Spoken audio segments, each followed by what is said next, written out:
नमस्कार, आप देख रहे हैं यूपी न्यूज 24/7 और मैं हूं आपके साथ ज्योति कनौजिया। आइए रुक करते हैं फटाफट खबरों की ओर। राष्ट्रीय जनता दल राजद के नेता तेजस्वी यादव ने शनिवार को दावा किया कि लोकसभा चुनाव में भाजपा की आसन्न हार से प्रधानमंत्री नरेंद्र मोदी डरे हुए हैं। यही वजह है कि वह परोक्ष रूप से धमकियां दे रहे हैं। उन्होंने भ्रष्टाचार के मामलों में प्रवर्तन निदेशालय द्वारा गिरफ्तार किए गए झारखंड के पूर्व मुख्यमंत्री हेमंत सोरेन और दिल्ली के मुख्यमंत्री अरविंद केजरीवाल जैसे नेताओं का जिक्र करते हुए प्रधानमंत्री को यह भी याद दिलाया कि बिहार, झारखंड या दिल्ली नहीं है। आम आदमी पार्टी आप की राज्यसभा सदस्य स्वाति मालीवाल के साथ कथित मारपीट करने के मामले में आरोपित दिल्ली के मुख्यमंत्री अरविंद केजरीवाल के करीबी सहयोगी विभव कुमार ने एक अदालत में जमानत याचिका दायर की है। अदालत ने इस संबंध में दिल्ली पुलिस से जवाब मांगा। सूत्रों ने यह जानकारी दी। अदालत के सूत्रों ने बताया कि कुमार को शुक्रवार को 4 दिन की न्यायिक हिरासत में भेजे जाने के बाद उनके वकीलों ने याचिका दायर की और कहा कि याचिका सोमवार को सुनवाई के लिए सूचीबद्ध है। लोकसभा चुनाव में प्रचार प्रसार करने असम के मुख्यमंत्री हेमंत बिस्वा शर्मा शनिवार को पटना पहुंचे, जहां तेजस्वी यादव पर वह जमकर बरसे। तेजस्वी यादव के गाना गाने और भाजपा को 9-2-11 करने पर हेमंत बिस्वा ने कहा कि गाना गाना ठीक है, लेकिन 4 जून के बाद तेजस्वी यादव क्या काम बाकी रहेगा। 4 जून के बाद और तो कुछ होगा नहीं, इसलिए अभी से वह गाना गाने की प्रैक्टिस कर रहे हैं। या उनके सेहत के लिए अच्छा है और उनकी पार्टी के लिए भी अच्छा, इसलिए 4 जून के बाद उनको गाना ही गाना है, इसके अलावा और कुछ नहीं करेंगे। हिमाचल प्रदेश में भाजपा और कांग्रेस की रैलियों में देश की सुरक्षा पर चुनावी रण छिड़ गया।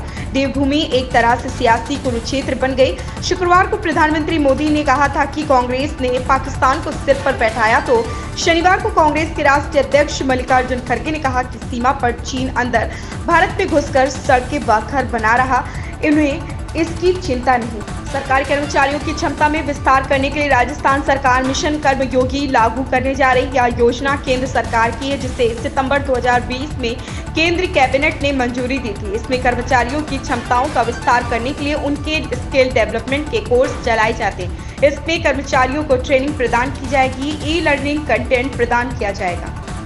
कांग्रेस महासचिव प्रियंका गांधी वाड्रा ने शनिवार को प्रधानमंत्री नरेंद्र मोदी के बिहार में दिए गए भाषण पर तीखा पलटवार करते हुए कहा कि परिवार के मुखिया को कभी आंखों की शर्म नहीं होनी चाहिए। उन्होंने बिहार की एक चुनावी सभा में प्रधानमंत्री मोदी के दिए गए भाषण का जिक्र करते हुए कहा, मोदी जी ने बिहार में भाषण दिया और विपक्ष के नेताओं के लिए ऐसे ऐसे शब्द बोले जो देश के इतिहास में किसी प्रधानमंत्री ने नहीं बोले होंगे। मुख्यमंत्री योगी आदित्यनाथ ने शनिवार को बलिया, चंदौली और वाराणसी में आयोजित चुनावी जनसभाओं में कहा कि जब केंद्र में कांग्रेस और राज्य में सपा की सरकार होती थी तो कभी लखनऊ तो कभी मुंबई में विस्फोट होते थे।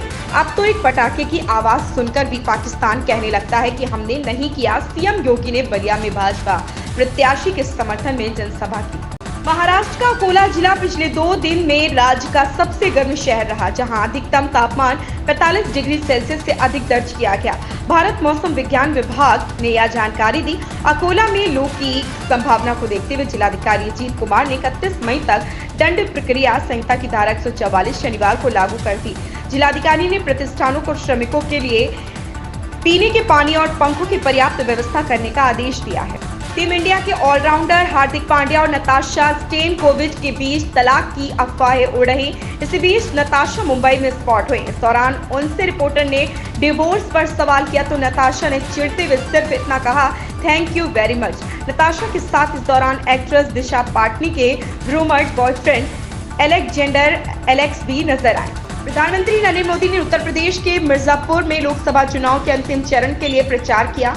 पीएम मोदी ने जनता से कहा, 6 चरणों के मतदान में देश ने तीसरी बार भाजपा एनडीए की मजबूत सरकार को पक्का कर दिया। भारत ने तीसरी बार मोदी सरकार बनाने का मन क्यों बनाया। उन्होंने इंडिया गठबंधन पर निशाना साधते हुए कहा कि इंडी गठबंधन वालों को देश अच्छी तरह जान गया है। ये लोग घोर सांप्रदायिक हैं, ये लोग घोर जातिवाद हैं। जब भी इनकी सरकार बनती है ये लोग इसी आधार पर फैसला लेते हैं। इन खबरों में फिलहाल इतना ही। बने रहें यूपी न्यूज 24/7 के साथ।